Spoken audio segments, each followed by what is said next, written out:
Quando, né, a gente teve essa ideia de fazer o podcast, eu te convidei, né? Eu fiz um anúncio no Instagram e tivemos a ideia diferente de ter os convidados aqui com a gente. Aham. E aí no Instagram, as pessoas que interagiram com a gente fez um sorteio. E aqui Aham. estão todos os nossos convidados. Eu estou com o nome de todo mundo aqui, que está na ordem aqui. Então, cadê você? Aqui a Paula, o Marcelo, a Rosângela, a Júlia, o JP, a Dani, o Carlos, que faz parte do podcast presente. Tá aqui a fotógrafa Fê, a minha parceira de vida maravilhosa, da Golden Nest Photography. E atrás das câmeras aqui tá o João, da Heroes Film. E agora, então, a gente vai abrir um espaço para esses convidados te fazer perguntas. Claro. Aham. Ó, alguém tá pronto? Alguém quer ser o primeiro e fazer pergunta? Não precisem ficar tímidos. Eu estaria, então. Vamos ver, já tá feito. Por favor.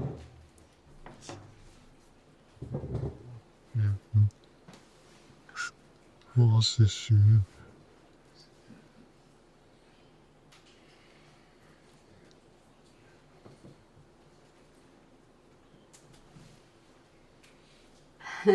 Querido. Opa! Achei alguma coisa. Muito grandioso. Tudo bem, Fê? Tudo ótimo. Quero dizer que é uma honra estar aqui hoje também. Obrigado, Fernando. Uma honra, Vitor, e você, presente. Eu tinha tanta coisa na minha cabeça, mas no meu coração agora, queria te perguntar assim, se a dieta influencia pra gente ser mais espiritualizado ou não? E o que você acha do álcool? Se a gente pode ter equilíbrio sendo espiritualizado, de vez em quando podendo tomar alguns drinks. E o que você pensa sobre isso? Ok. Eu acho que a dieta super influencia porque tudo são frequências, Sim. né? Então, com certeza, dependendo da dieta que você está fazendo, você vai estar vibrando em algo diferente, com certeza absoluta, 100%. Sim. E o bom é você ver como você se sente com cada alimento, né? Então, tem vários tipos de dieta. Tem a dieta do sangue, que eu acho super interessante também, a dieta do tipo sanguíneo.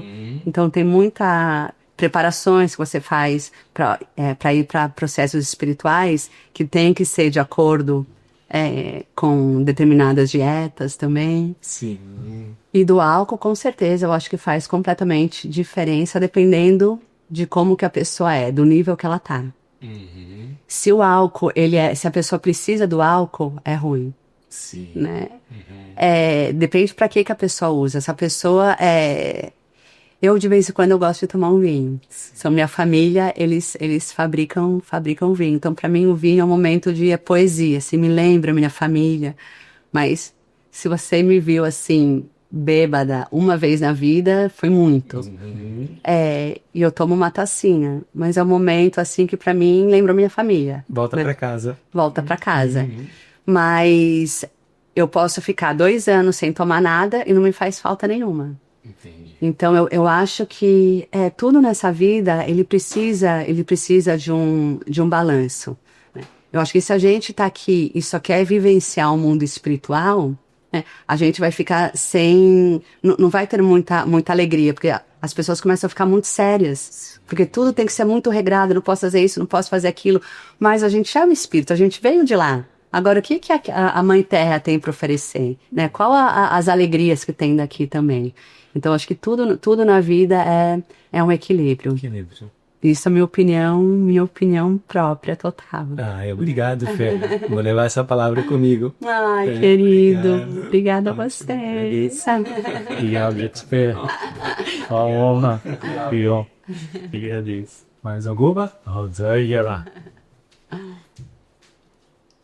Yes.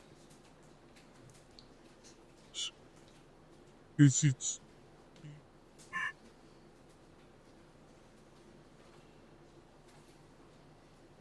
Olá, querida. Bem, tudo ótimo. Tenho duas perguntas, uma sobre a medicina e a outra sobre Theta Healing. Acho que a primeira sobre a medicina fala da importância da integração depois da cerimônia, né? E como que a gente diferencia uma visão que poderia ser de uma vida passada, do futuro ou de uma outra realidade paralela? Isso é uma coisa que você tem que perguntar na hora que a medicina tá lá. E dependendo da visão que é também. Se você pensar, cada vida, você experienciou um personagem diferente. Né? O que eu vejo com as pessoas, elas ficam muito... Foi visão ou foi sentimento? Depende se é visão ou sentimento. Porque muitas pessoas, eles ficam pensando na medicina, quando estão na medicina. É diferente quando a resposta vem, ou a visão vem, ou quando a pessoa está pensando e vai criando. E aí a importância de diferenciar entre desejos, medos e a realidade que está sendo mostrada, né? Aí para isso eu precisaria entender um pouco mais de como foi, né, a cerimônia, do que estava acontecendo na época e o que veio. Mas às vezes, assim, tem pessoas que me chamam e elas falam assim, eu estou acessando que a minha mãe vai morrer. Aí eu pergunto, qual o seu pior medo? O seu maior medo é que a minha mãe morra.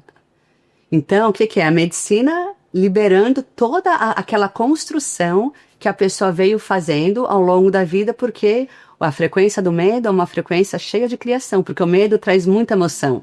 E a gente cria a vida através das emoções, muito mais do que através do pensamento, né? Então, a medicina vai retirar aqueles medos.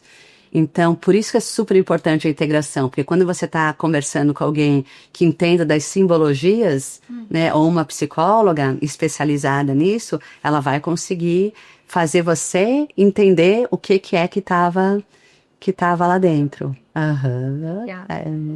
E a segunda sobre o Theta Healing é como também que a gente identifica ou diferencia uma crença limitante de uma sombra nossa que a gente precisa aceitar e integrar isso. Eu acho que uma é uma perspectiva, outra é uma emoção. Né? Em relação a quê? Fala um exemplo. Por exemplo,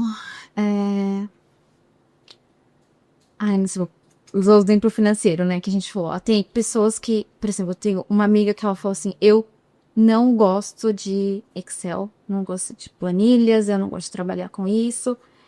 E às vezes eu falo, e ela já tentou se forçar a aprender, porque o trabalho dela requer isso, e ela fica assim, se eu vou ser mandada embora, porque eu não sei fazer isso, porque eu... E aí eu fico assim, às vezes eu nem sei muito bem como ajudar. Ela fala assim, é uma limitação que ela tem? Ou é algo que ela acredita realmente que ela tem? A gente precisa remover essa crença para ela começar a se desenvolver. Não sei. Tem várias formas que a gente consegue ver isso. Eu sou bem parecida com a sua amiga. Para mim é super difícil, contrato, Excel, é tudo, me dá até, eu falo, mas por quê? Porque eu sei que eu tô aqui para trabalhar com pessoas. Então eu acho que os nossos gostos pessoais, eles vão falar muito do caminho que a nossa alma quer traçar. Mas ao mesmo tempo, quando a gente está numa sessão, a gente vai perguntar, ok, o que pode acontecer se você tiver que trabalhar com isso? Qual o lado ruim disso? Porque o que pode ter é lá uma crença limitante de que a pessoa não é inteligente. Às vezes teve um trauma lá, onde a pessoa se sentiu exposta na parte da inteligência dela. Então, algo que ela precise mostrar, um trabalho a ser feito mostrado, pode despertar nela aquela emoção. Então, ela nem consegue ir para frente por causa daquele limite. E tem muito... O Theta Healing é super bom com isso. A astrologia é maravilhosa também, porque a astrologia vai falar daquilo que a gente já tem como talentos e daquilo que a gente vai desenvolver, se a gente precisa desenvolver aquilo ou não. Também, né? Mas eu acho que tem coisas que a gente não gosta, mas é leveza. Se a gente não... E aí a gente, que nem eu não é uma coisa que eu sou boa, com certeza, mas eu me rodeio de pessoas que são muito boas. Um monte de virginiana na minha vida. Porque eles vão ter eles são mestres, né, nisso tudo, e para eles é fácil, eles gostam, eles se encontram naquilo tudo, né. Eu acho que quando a gente se força a fazer uma coisa que não faz parte da nossa essência, porque a gente quer, porque quer, a gente está perdendo tempo de crescer naquilo, né. Então tem toda essa, eu acho, esse olhar. Então o que eu faria, eu faria uma sessão com essa pessoa para ver se é uma rejeição total que vem de um trauma, né? Ou se é simplesmente ela não é uma coisa que não faz parte da essência dela. E aí eu procuraria também a astrologia para ver o que a alma dela escolheu, porque a astrologia é ciência pura, né? Não é intuição, não é nada. Então, o que ela escolheu de talentos? Aqui, o que é que ela precisa desenvolver? Porque às vezes, se ela veio para desenvolver a estrutura, ela pode estar num lugar que esteja aprendendo ela, vamos dizer que ela precisa do visto. E ela tá lá, ela só vai conseguir um visto dessa forma, entendeu? Então isso pode ser um convite da vida para que ela supere isso tudo, se for algo vindo do trauma, aquilo vai ser superado. Tem essa questão dela não encontrar os talentos dela. E aí eu até ofereci a astrologia também, que eu vejo como uma ferramenta interessante pra gente descobrir as nossas afinidades, mas como ela é evangélica, ela também não... uma porta fechada aí nesse sentido. Entendi. Mas não é à toa que ela escolheu ser evangélica, né? Então eu acho que até quando for ou se for para sempre. Então tem toda uma escolha da alma da gente nascer no Brasil, nascer na Suíça, nascer nessa família, naquilo. Então eu acho que tem vezes que a pessoa, que aquela dificuldade vai estar ensinando muito para ela. E às vezes de fora a gente quer tentar ajudar, mas Deus dentro dela vai deixar ela naquele momento até que ela consiga ter o shift necessário que a alma dela esteja procurando naquilo. Imagina. Mais alguém?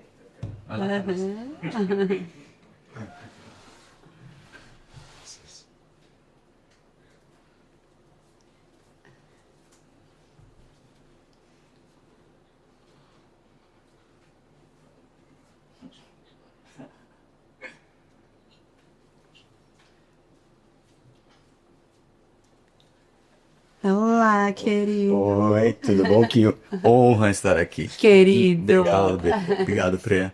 E escutando você falando sobre Theta Healing, primeiramente fiquei interessado em fazer uma sessão e também o curso, né? E o curso é maravilhoso. O PP já tinha me contado a respeito, eu tenho uma noção mais ou menos do que se trata. E uma das coisas que eu entendo um pouco como funciona, não sei se me corrija se eu estou enganado, você usa muito muscle testing. Sim. Com Theta Healing. Sim. E minha pergunta é o seguinte, se eu for fazer o curso, eu sei que primeiramente você é uma pessoa que tem uma intuição super elevada, você já está nesse trabalho há tanto tempo, você já tem essa evolução de conseguir ler a pessoa, etc. Para uma pessoa como eu estou trabalhando em mim, mas estou muito longe de ter essa intuição, essa afinidade de ver os espíritos, esse mundo que não é o 3D. Como que eu aplicaria para poder pegar uma pessoa e ajudar ela, conseguir ler ela do jeito que você... Não vou conseguir ler do jeito que você lê. Como é que eu vou conseguir suprir essa necessidade? Isso é só prática, mas no curso você aprende a fazer o teste muscular, né, que é o muscle test, pra gente ver quais as informações, os programas que a pessoa tá trazendo dessa vida, de outra vida, da infância. Então o corpo da pessoa vai te falar. E tem técnicas que a gente usa que a própria pessoa vai responder o que ela está sentindo. Então não é eu que estou falando, eu estou guiando a pessoa para ela chegar na resposta, né? E tem muitos estudos que nem quando é sobre doença, aí a gente vai na metafísica da saúde. Então o nosso corpo ele vai apresentar determinadas doenças baseado no nosso lado emocional. Como que é a metafísica? Teve vamos falar, 3 milhões de pessoas que tiveram a mesma dor no pulso direito. Eles vão investigar o que essas 3 milhões de pessoas tiveram em comum. Vamos dizer que tem 2 milhões de pessoas que elas não estavam conseguindo ser pulso firme.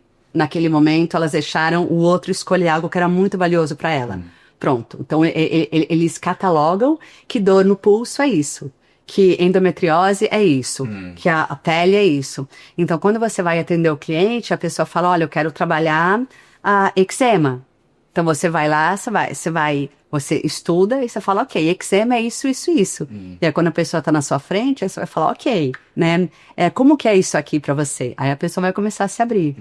Então, tem toda uma técnica que a gente faz e no curso também a gente vai te abrindo para você conseguir acessar mais. Então, são 3 dias de curso, o básico, né? Depois tem um avançado, tem vários. Tem um que são de 2 semanas, 3 semanas. Certo. Intuitive Anatomy, que é para você entender cada órgão. Então, você consegue ver todos os órgãos e ver quais as emoções que estão dentro daquele órgão. É um curso maravilhoso. Não, fiquei muito interessado. Outra pergunta, então, rápida.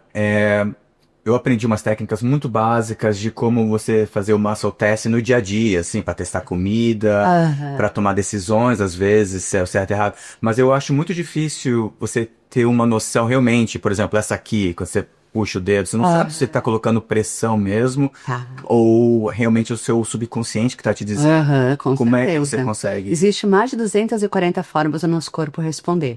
Quando a pessoa, nesse aqui, ela não tá botando muita firmeza, a gente tem o pêndulo, que você fica em pé, fecha o olho. Só que é muito importante saber que no muscle test, a pessoa não tá acessando a verdade da vida. A pessoa tá acessando aquilo que ela acredita. Aquilo que ela traz de informação no campo dela. Então, aquela informação pode estar vindo do bisavô. Então, que nem se eu perguntar para uma pessoa assim, se eu perguntar para você, se você, Carica, você acredita que você merece ser feliz? Se você for pensar, eu, Carica, você vai falar assim, lógico que eu mereço. Sou super querido, super generoso, sou super do bem, com certeza eu mereço ser feliz. Às vezes a gente vai fazer um muscle test no seu corpo e vai dar um não. Vamos dizer que você tenha um bisavô que foi pra guerra, matou um monte de gente, aí no final da vida dele ele super se arrependeu e achava que ele não merecia ser feliz. Essa crença vem na carga genética. Sim. Então o nosso corpo, ele não responde pela verdade, ele responde pelas informações que a gente carrega no nosso corpo, no nosso campo, desde a nossa infância, no nosso campo genético. Então, toda a parte genética da nossa mãe, do nosso pai e as histórias que a gente comprou do inconsciente coletivo. Né? Que nem todo homem trai. É uma crença de muitas brasileiras. Né? Todo homem trai. Então ela virou é uma crença coletiva, tá no inconsciente coletivo. Se a gente tá conectado àquela crença, da mesma forma que a gente tá mandando frequências o tempo inteiro, e aquelas frequências vão trazer situações parecidas, quando a gente está conectado numa crença maior, aquela crença está mandando informações e vai trazer.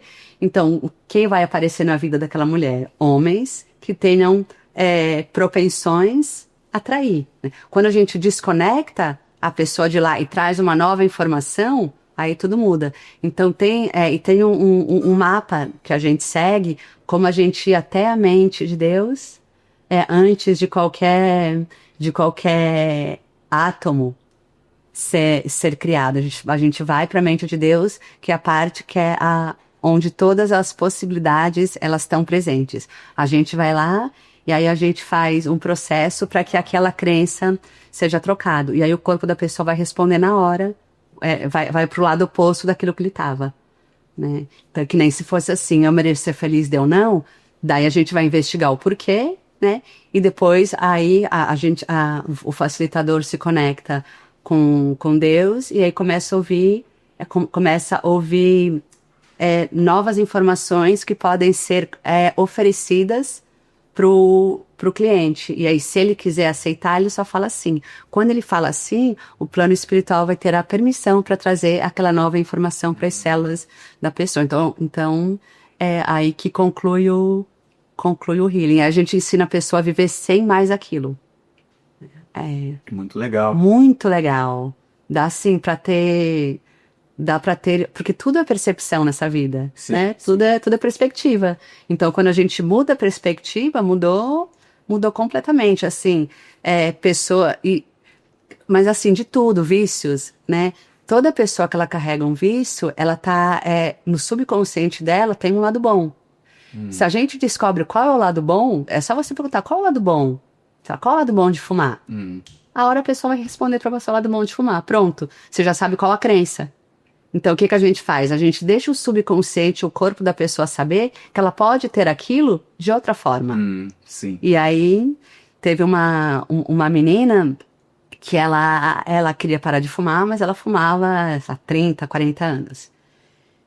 Para ela, quando a gente vai fazendo o digging, o que era para ela? A mãe dela morreu quando ela era nenenzinha. A única lembrança que ela tinha era do cheiro do cigarro, chegando no berço. Então, para ela parar de fumar, era ela largar a mão de tudo aquilo, da única memória que ela tinha da mãe. O que a gente faz? A gente ensina ela qual a sensação de ela estar conectada com a mãe em todos os níveis da vida dela, independente do cigarro. Que ela sabe qual a sensação de receber, de sentir a presença da mãe, o amor da mãe. Então, quando no nosso consciente a gente percebe isso, aquilo fica pequeno. Aquilo fica pequeno. Então, é assim que funciona. Esse curso. Vai ter esse ano, vai ter esse ano. Obrigada a Demais. você, querido.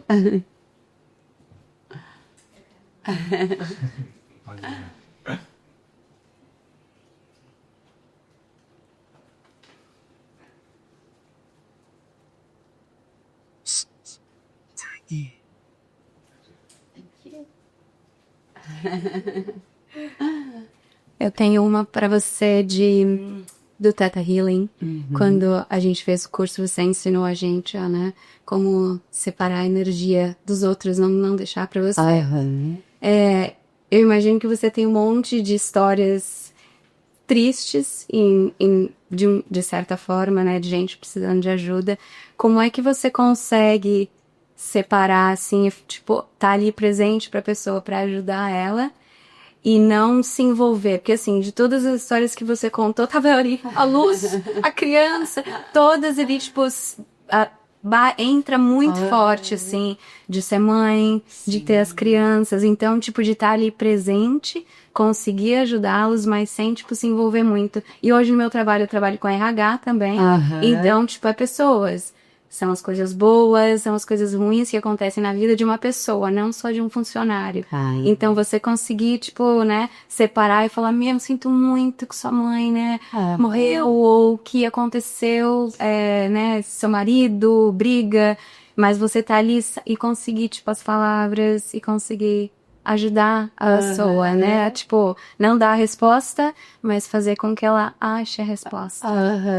Acho que é isso. É um processo, acho, para todo mundo, porque eu acho que a gente tem a empatia, faz parte do ser humano, né? Então, com certeza é difícil, mas a gente não tá conectado com Deus. Então, para mim, no começo era muito difícil, ainda mais quando você falou de mãe.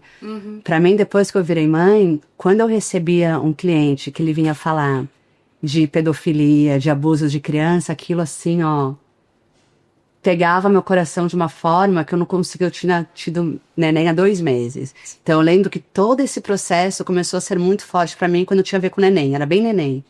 E começou a vir umas pessoas assim, cultos de coisas, assim, horríveis, assim. E aí eu comecei a passar por um processo.